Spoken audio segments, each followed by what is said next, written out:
السلام عليكم، ازيكم؟ عاملين ايه؟ يا رب تكونوا بخير. النهارده ان شاء الله هنعمل الوراك المحشيه مع بعض.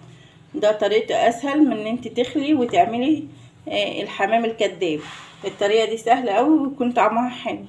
انا معايا هنا وركين، انت على حسب الكميه اللي هتعمليها. هنعمل كده التتبيله. معايا بصل، طماطم، توم، فلفل، عصره ليمونه.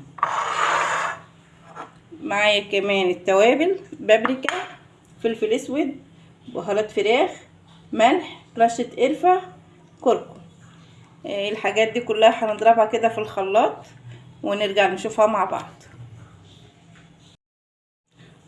بعد ما عملت الخلطة زي ما انتوا شايفين شكلها، بسم الله ما شاء الله. هتبل بيها كده الوراك.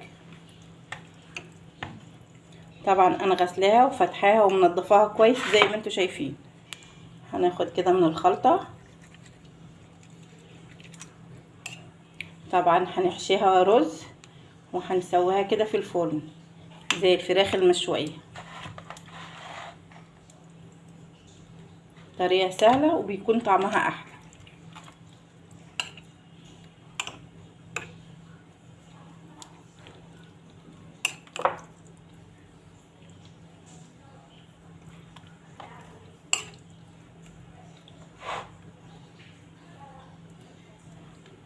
نخلي كل الفراخ تاخد كده من التتبيله. هنسيبها كده حوالي نص ساعه ونعمل حشوه الرز ونرجع نشوفها مع بعض. انا هنا معايا باقي الخلطه دي، هنتبل بيها الخضار اللي هنحطه تحت الفراخ. انا حاطه طاسه على النار زي ما انتوا شايفين، فيها حوالي 3 معالق من الزيت. هنزل بالبصلايه، بصلايه مفرومه.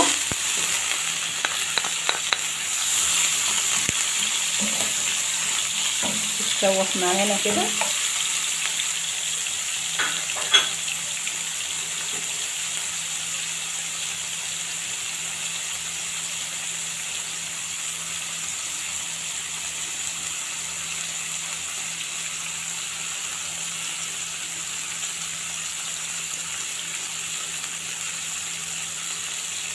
هنزل عليها بفص ثوم مفروم.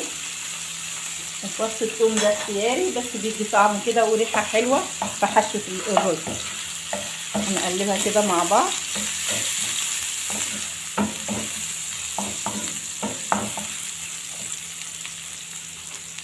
معايا كوبايه رز او نص كوبايه رز على حسب الكميه اللي هتعملي بيها الفراخ. هنزل بالرز.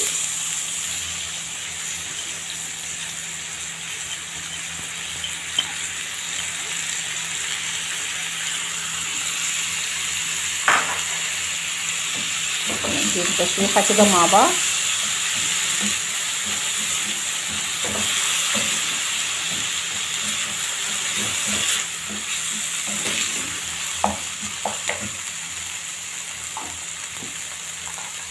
معايا التوابل: شويه كمون،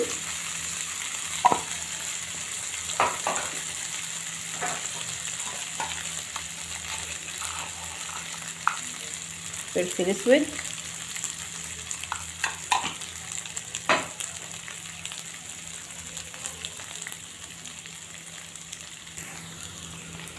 شويه كده من الملح. وهقلب كل ده كويس مع بعض.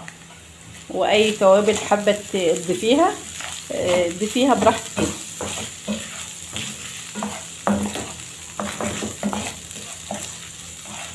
نديهم كده تشويحه.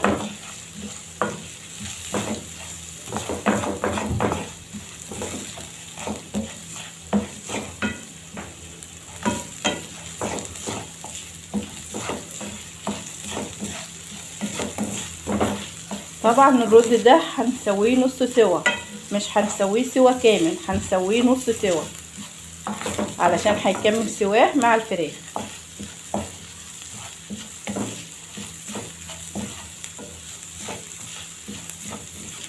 قلبت كويس كده لحد لما ريحه التوابل طلعت كده معايا.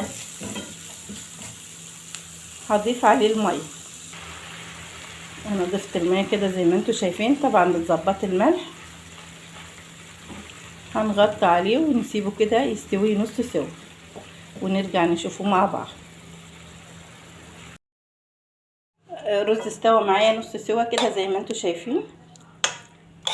طبعا انا سبته لما برد خالص.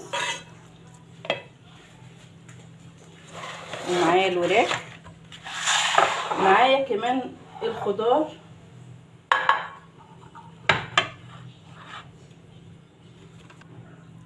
معايا هنا الخضار جزر وبطاطس وبصل وطماطم وفلفل. ده الخضار اللي هنحتاجه.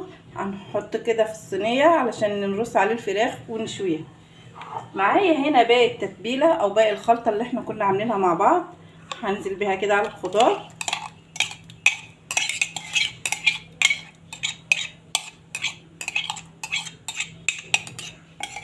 ونقلب الخضار ده كله مع بعض علشان يديني كده طعم حلو في شوي الفراخ. هنقلب كله كده، نخليه كده ياخد كله من التتبيله.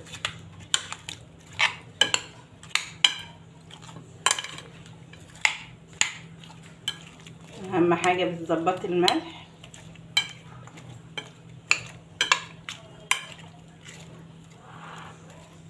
شايفين شكل الخضار؟ بسم الله ما شاء الله، وكمان ريحته.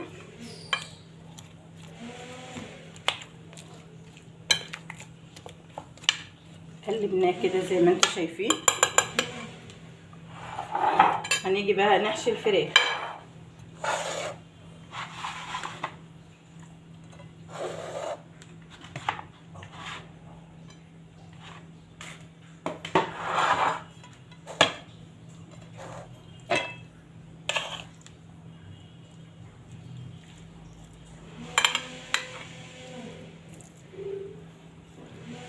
نحشي كده بالراحه.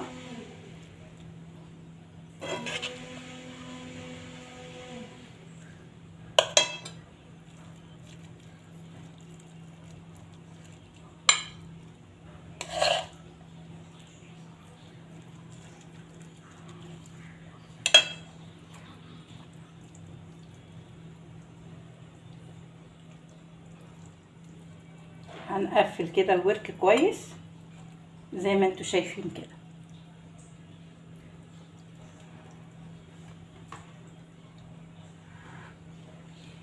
هنيجي للتاني نفس الطريقة.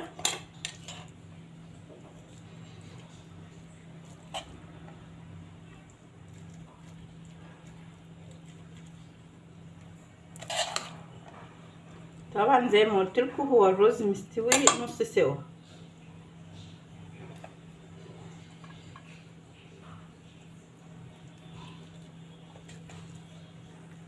نحاول نظبطه كده بالراحه.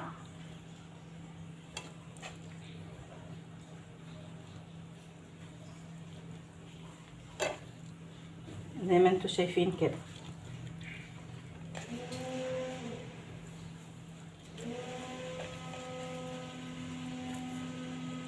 عادي لو رز وقع منك في الصينيه، هو كده كده هتاكليه مع الفراخ.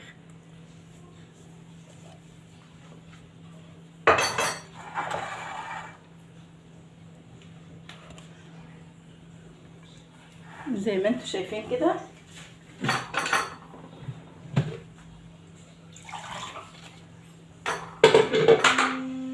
معايا هنا حوالي ربع كوبايه ميه او نص كوبايه ميه. باقي الخلطه حطيتها مكان الخلطه. هرش كده على الخضار.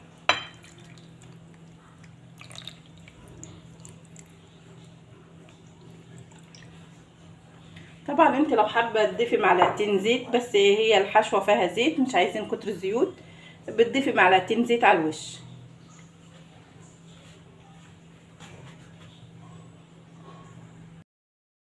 خلاص كده الفراخ جاهزه معايا ان انا ادخلها الفرن. هنقفلها كده كويس.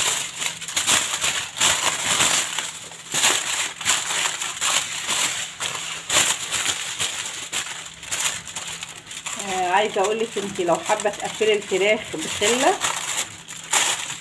عادي يعني. هندخلها الفرن ونشوفها ان شاء الله في التسويه لما تخرج من الفرن. ده شكل الوراك يا جماعه المحشيه اللي شويناها في الفرن. شايفين شكلها؟ بسم الله ما شاء الله. الخضار طبعا كله مستوي واخد من طعم الفراخ، والفراخ واخده من طعم الخضار. بجد ريحتها روعه، ريحتها قلب الدنيا. شايفين شكلها؟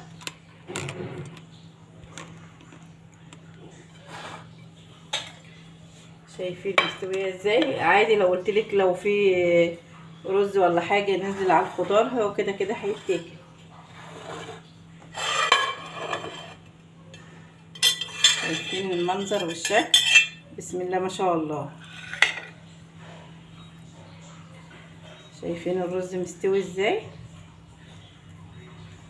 وكمان مفلفل.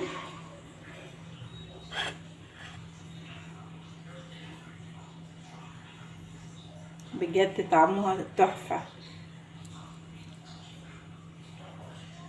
الرز مفلفل ازاي. اتمنى ان انتوا تجربوا الطريقه، واتمنى ان الطريقه تعجبكم. لو عجبتكم الطريقه بقى لايك للفيديو واشتراك للقناه. شايفين كمان اللحم مستوي ازاي؟ طبعا هي سخنه.